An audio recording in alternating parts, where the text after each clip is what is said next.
Nagulat si Adelina sa ibinalita ng kanyang ama na nagalit si Hiroshi sa kanyang kuya Eduardo. Ang sabi ni Julio na hindi naman niya masisi si Hiroshi dahil kamag-anak nila ang pumatay sa kanyang ina.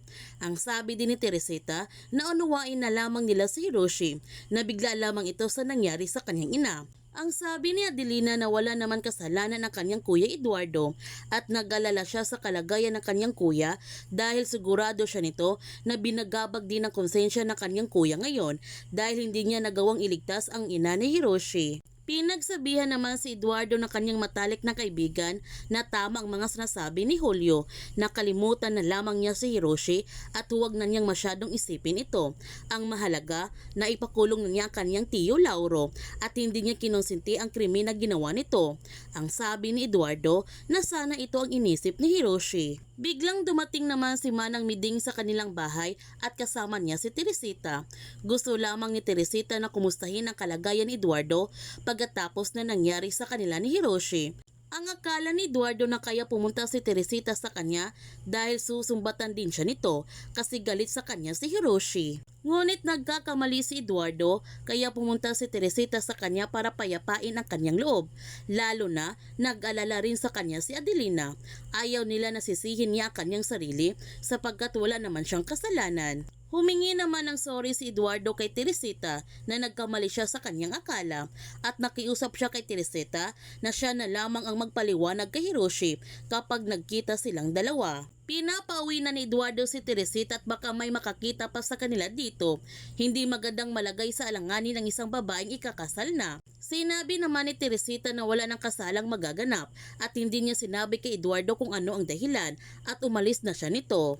Nagpapasalamat si Eduardo sa Panginoon dahil sa kabila ng mga masasamang kaganapan ay may maganda rin palang pangyayari. Gayon pa man nilapitan ni Hiroshi si Mr. Yamada para pagsabihan ito na tama siya. Walang ibang magkakampihan kundi sila lamang magkakalahi. Kaya humingi siya nito ng tulong para makatakas siya at handa naman tumulong si Mr. Yamada kay Hiroshi. Habang abala ang mga konstabularyo sa pagkikinig ng balita sa radyo, lumapit si Mr. Yamada sa isang konstabularyo at nagkukunwari siya na kailangan niyang magbanyo. Sa pagdating nila sa palikuran, dito na nga isinagawa nilang kanilang masamang binabalak. Binugbog nila ng hustong konstabularyo at tinanggalan nila ito ng kasuotan para suotin ni Hiroshi. Magpapanggap si Hiroshi ng isang konstabularyo upang makatakas siya. Hindi naman namamalaya ni Dado ang pagtakas ni Hiroshi dahil sa kanyang pagpapanggap.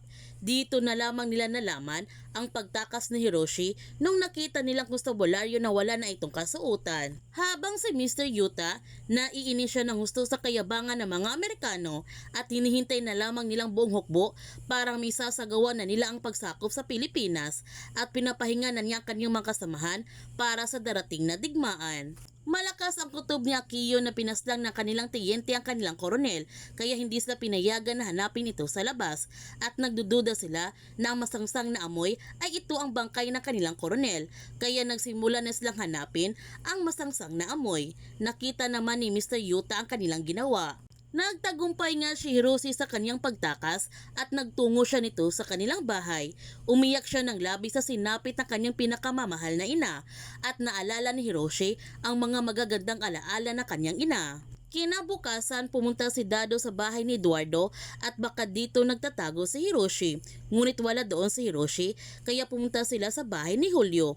Baka doon nagtatago ang Hapon. Sinabi naman ni Julio na wala silang matatagpuan dito kahit halughugin pa nilang buong bahay.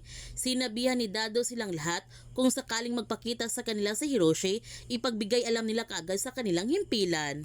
Nagtanong si Adelina kay Dado kung ano ang kasalanan ni Hiroshi at ng iba pang sibilyang Hapon ay kinulong nila. Para tratuhin nila ito na parang pusakal na kriminal, nagkakataon lamang na Haponis din sila at para naging tingin nila sa kanila maging mapanganib sa lahat. Ang sagot ni Dado na wala siyang panahon upang pagtalunan ng isang kautusan na hindi siya ang may gawa, kundi ang gobyerno nilang Commonwealth at umalis na nga si Dado sa bahay ni Julio. Sa pag-alis ni Dado, pinagalitan ni Eduardo si Adelina sa pagiging pagtalas na kanyang dila at baka yan pang ikapahamak niya. Nagtanong si Adelina sa kanyang kuya ano ba ang tamang gawin. Manahimik na lamang habang mali na ang mga nagaganap. Sinabihan ni Julio si Adelina na hindi manahimik kundi mag-ingat. Hindi lahat ng laban maipapanalo niya. lalo na kung ito'y batas o utos ng kanilang mga pinuno. Para kay Teresita na tama ang mga tinanong na Delina para kay Dado, hindi rin niya masisi si Hiroshi kung bakit ito tumakas. Hindi lang niya alam kung mag-alala ba siya o matutuwa sa ginawa ni Hiroshi. Pinutol naman ni Julio ang kanilang pag-uusap dahil kailangan pa nila ilibing ang ina ni Hiroshi at hindi nila alam na nagmamasid lamang sa kanila si Hiroshi. Kaya huwag natin palalapasin ang kapanapanabik ng mga tagpo sa pulang araw. Kung bago ka pa channel ko, don't forget to like, subscribe, and click notification bell para palagi kang updated sa mga videos in-upload ko. Thank you for watching and God bless to everyone.